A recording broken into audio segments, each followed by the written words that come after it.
आइए जानते हैं आज की कुछ अंतर्राष्ट्रीय खबरों को। पहले एक नजर आज की हेडलाइंस पर। सचदेवा के सवालों के बीच सिसोदिया ने बताई पटपरगंज विधानसभा सीट छोड़ने की वजह। मोदी, पुतिन, जिनपिंग और ट्रंप से पंगा लेने वाली जॉर्ज सोरोस की जान लीजिए कुंडली। दिल्ली समेत उत्तर भारत में बढ़ी ठंड। आप कब्जा करेंगे और हम बैठकर लॉलीपॉप खाएंगे, बांग्लादेश के मुद्दे पर बोली ममता बनर्जी। सीरिया में नेता बन रहे थे पुतिन, खलीफा एर्दोगन ने पिलाया पानी। धार्मिक संपत्तियों पर हमले, बांग्लादेश पहुंचकर भारतीय विदेश सचिव ने सुनाई 2 टूक। पीएम मोदी को फिर क्यों याद आया, एक है तो सेफ है, हरियाणा को बताया देश के लिए उदाहरण। क्या चीन के दखल से रुक सकती है रूस और यूक्रेन में जंग। पुष्पा स्टार अल्लू अर्जुन की कमाई है कितनी, देखिए खबर। और हर सीरीज में एक विलेन, माइकल क्लार्क के बिगड़े बोल।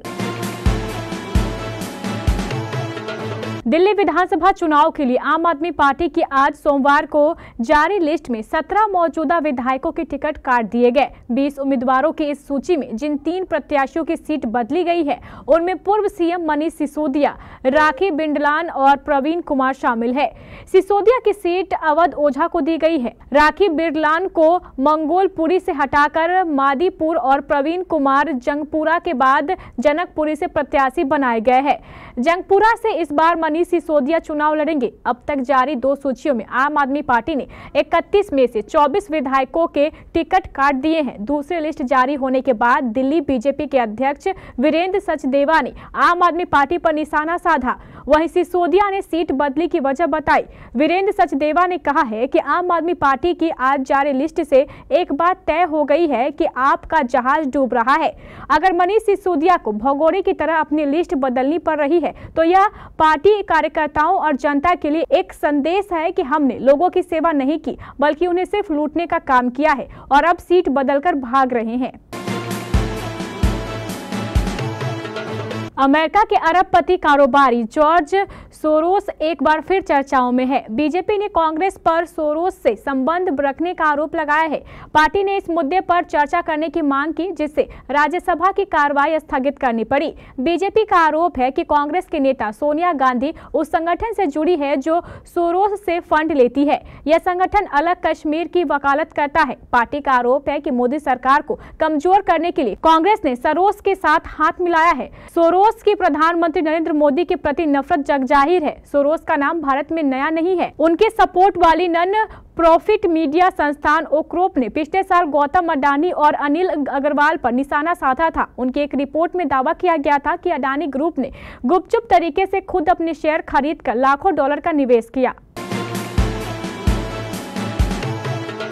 देश के कई राज्यों में मौसम का बदला हुआ मिजाज देखने को मिल रहा है। कई राज्यों में ठंड का असर देखने को मिल रहा है, लेकिन आने वाले दिनों में उत्तर भारत के मौसम में बदलाव देखने को मिल सकता है।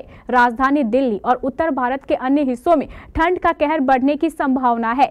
मौसम विभाग के ताजा पूर्वानुमान के अनुसार 10 दिसंबर से 14 दिसंबर के बीच इन क्षेत्रों में शीतलहर के दस्तक देने की आशंका है। राजधानी दिल्ली में इन दिनों मौसम खुशनुमा बना हुआ है। आसमान साफ है और ठंड का एहसास भी शुरू हो गया है। सुबह के समय हल्का कोहरा दिखाई दे रहा है। पहाड़ी क्षेत्रों में ठंडी हवाएं भी दिल्ली एनसीआर समेत उत्तर भारत में दस्तक दे रही हैं। ऐसे में आशंका जताई जा रही है कि इन क्षेत्रों में आने वाले दिनों में ठिठुरन बढ़ सकती है। मौसम के मुताबिक इस पूरे हफ्ते दिल्ली का अधिकतम तापमान 25 डिग्री सेल्सियस और न्यूनतम तापमान 6 डिग्री सेल्सियस के आसपास रहने की संभावना है। दिल्ली और उत्तर भारत के अन्य हिस्सों में ठंड का कहर बढ़ने की संभावना है। मौसम विभाग के ताजा पूर्वानुमान के अनुसार 10 दिसंबर से 14 दिसंबर के बीच इस क्षेत्र में शीतलहर के दस्तक देने की आशंका है। बांग्लादेश के मुद्दे पर देश भर में सियासत जारी है। इस बीच पश्चिम बंगाल की मुख्यमंत्री ममता बनर्जी का बयान सामने आया है। ममता बनर्जी ने कहा, बांग्लादेश में जो हो रहा है वो ठीक नहीं है। अल्पसंख्यकों पर अत्याचार हो रहा है, उपद्रवी दंगे कर रहे हैं, लेकिन हम ऐसी कोई टिप्पणी ना करें जिसका यहाँ असर हो। मुख्यमंत्री ने आगे कहा, हम दंगे नहीं चाहते, हम शांति चाहते हैं। ये उत्तर प्रदेश नहीं है कि मैं आपको बैन कर दूं, लेकिन मैं आपसे अपील कर रही हूँ कि सही तरीके से रहिए। कुछ फर्जी फर्जी वीडियो वायरल किए जा रहे हैं। एक खास राजनीतिक दल ऐसा कर रहा है। राजनीतिक मत कीजिए, वहां हमारे दोस्तों को नुकसान होगा। दुनिया के दो शीर्ष नेता तुर्की के राष्ट्रपति रेसेप तैयप एर्दोगन और रूस के राष्ट्रपति व्लादिमीर पुतिन दोनों ही करीब 20 साल से सत्ता पर काबिज है। पुतिन ने जहां यूक्रेन युद्ध से रूस के गौरव को वापस लौटाना चाहते हैं, वहीं एर्दोगन एक बार फिर से तुर्की के ओटोमन साम्राज्य को बनाने में जुट गए हैं। ये दोनों ही नेता यूक्रेन और सीरिया की धरती पर आमने सामने थे। विश्लेषकों का कहना है कि पुतिन को लगता था कि यूक्रेन को किलर ड्रोन देने वाले नाटो सदस्य तुर्की को उन्होंने मात दे दी है, तो राष्ट्रपति एर्दोगन ने चुपके से बड़ा खेल कर दिया। सीरिया में पिछले कई दशक से अपनी सेना को तैनात करके पुतिन इस भूमध्य सागर के इलाके में रूसी प्रभुत्व बढ़ा रहे थे। एर्दोगन ने दुनिया की नजर में आए बिना एसटीएस विद्रोहियों को खड़ा किया और फिर सीरिया से रूसी आधिपत्य को एक झटके में खत्म कर दिया। भारतीय विदेश सचिव विक्रम मिस्री ने कहा है कि सोमवार को बांग्लादेश के विदेश सलाहकार मोहम्मद तौहीद हुसैन के साथ मुलाकात में उन्होंने अल्पसंख्यकों का मुद्दा उठाया। अगस्त में शेख हसीना की सरकार गिरने के बाद भारत से पहले उच्च स्तरीय दौरे में मिस्री बांग्लादेश गए हैं। मिस्री का यह दौरा ऐसे वक्त में हुआ है जब शेख हसीना के सत्ता से हटने के बाद बांग्लादेश में हिंदुओं समेत अल्पसंख्यकों पर हमले बढ़ गए हैं, जिसे लेकर भारत बांग्लादेश के बीच तनाव देखने को मिल रहा है। इसी तनाव के बीच विदेश सचिव सोमवार सुबह ढाका पहुंचे। वे सुबह 9 बजे से कुछ पहले भारतीय वायुसेना के विमान से ढाका पहुंचे। कुर्मिटोला एयरबेस पर विदेश मंत्रालय की महानिदेशक इशरत जहां ने उनका स्वागत किया। अपने इस दौरे में विदेश सचिव ने बांग्लादेश के विदेश सलाहकार मोहम्मद तौहीद हुसैन से मुलाकात की, जिसमें अल्पसंख्यकों का मुद्दा उठाया गया। प्रधानमंत्री नरेंद्र मोदी ने आज सोमवार को पानीपत में LIC की बीमा सखी योजना का उद्घाटन किया। उन्होंने इसे महिला सशक्तिकरण की दिशा में महत्वपूर्ण कदम बताया। यहां पीएम नरेंद्र मोदी ने खास तौर पर कहा कि हरियाणा ने एक है तो सेफ है के नारे को जिस तरीके से अपनाया है वह वाकई काबिले तारीफ है। उन्होंने इसे देश के लिए एक उदाहरण भी बताया। साथ ही कहा कि बीमा सखी, बैंक सखी, कृषि सखी, पशु सखी, ड्रोन दीदी, लखपति दीदी ये नाम भले ही साधारण और सामान्य लगे, लेकिन ये देश की किस्मत बदल रहे हैं। प्रधानमंत्री ने पानीपत से वर्चुअल माध्यम से बटन दबाकर करनाल के महाराणा प्रताप उद्यान विश्वविद्यालय परिसर में निर्माण का शिलान्यास भी किया। उन्होंने कहा है कि हरियाणा ने एक है तो सेफ है के मंत्र को जिस तरीके से अपनाया है वह देश में उदाहरण बना है। उन्होंने आगे कहा कि नारी को सशक्त करने के लिए बहुत आवश्यक है कि उन्हें आगे बढ़ने के खूब अवसर मिले, उनके सामने से हर बाधा हटे। मुख्यमंत्री नायब सिंह सैनी की सरकार को बने अभी कुछ सप्ताह ही हुए हैं, लेकिन तारीफ पूरे देश में हो रही है। अमेरिका के राष्ट्रपति होने जा रहे डोनाल्ड ट्रंप ने रूस यूक्रेन युद्ध खत्म करने में चीन के राष्ट्रपति शी जिनपिंग की मदद मांग डाली है। पिछले 3 सालों से चली आ रही लड़ाई में दोनों ही देश कमजोर हो चुके हैं, लेकिन इसका असर आयात निर्यात की डोर से बंधे बाकी देशों पर भी हो रहा है। अब ट्रंप की अपील लड़ाई रोकने में निर्णायक हो सकती है, लेकिन सवाल ये है कि रूस का मददगार ये देश क्या उसे रोकेगा या फिर क्या ट्रंप की ये बात दोनों देशों के रिश्ते बदल सकती है। फरवरी 2022 में जब रूस ने यूक्रेन पर हमला किया था तो माना जा रहा था कि कीव मॉस्को से सामने ज्यादा दिन नहीं टिक सकेगा।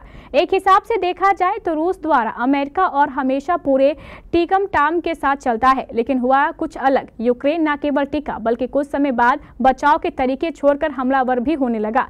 इसकी भी वजह थी यूक्रेन को अमेरिका समेत तमाम यूरोपियन देशों से भारी मदद मिल रही थी। तेलुगु फिल्मों के स्टार अल्लू अर्जुन को तो जानते ही होंगे। वह सिर्फ एक्टिंग से ही नहीं बल्कि कई और बिजनेस से कमाई करते हैं। एक रिपोर्ट के अनुसार उनकी कुल संपत्ति लगभग 460 करोड़ रुपए की है। इस समय अल्लू अर्जुन तेलुगु फिल्म इंडस्ट्री के सबसे महंगे एक्टर्स में से एक हैं और कई बिजनेस से कमाई करते हैं। उनके पास एक प्रोडक्शन हाउस, एक मल्टीप्लेक्स और एक रेस्टोरेंट की फ्रेंचाइजी है। इसके अलावा social media post, brand endorsement और स्ट्रीमिंग प्लेटफॉर्म आहा के ब्रांड एम्बेसडर के रूप में भी उनकी अच्छी खासी कमाई होती है। इसके अलावा अल्लू अर्जुन ने एक हेल्थ केयर स्टार्टअप में भी निवेश किया है। South Indian actor Allu Arjun, जिन्हें पुष्पा, द राइज जैसी फिल्मों में उनके किरदार के लिए जाना जाता है, तेलुगु सिनेमा के सबसे ज्यादा कमाई करने वाले एक्टर्स में से एक है। अपनी आ चुकी फिल्म पुष्पा 2 द रूल के लिए अल्लू अर्जुन ने 300 करोड़ रुपए फीस ली है, जो उनके करियर की सबसे बड़ी फीस मानी जा रही है। भारत और ऑस्ट्रेलिया के बीच 5 टेस्ट मैचों की सीरीज में 2 मुकाबले हो चुके हैं। पर्थ में भारत ने पहला तो एडिलेड में ऑस्ट्रेलिया ने दूसरा मैच जीता। अब तीसरा मुकाबला ब्रिस्बेन में 14 दिसंबर से होगा।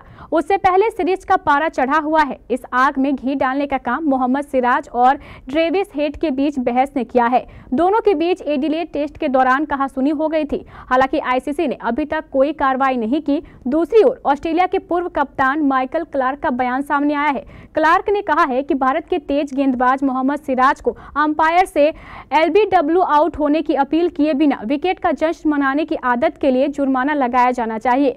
उन्होंने आईसीसी द्वारा उन्हें इसके लिए दंडित नहीं किए जाने पर आश्चर्य जताया है। क्लार्क की टिप्पणी सिराज द्वारा मार्नस लाबुशेन के खिलाफ एलबीडब्ल्यू आउट होने पर अंपायर की ओर से देखे बिना सेलिब्रेट करने के उदाहरण की ओर इशारा करती है।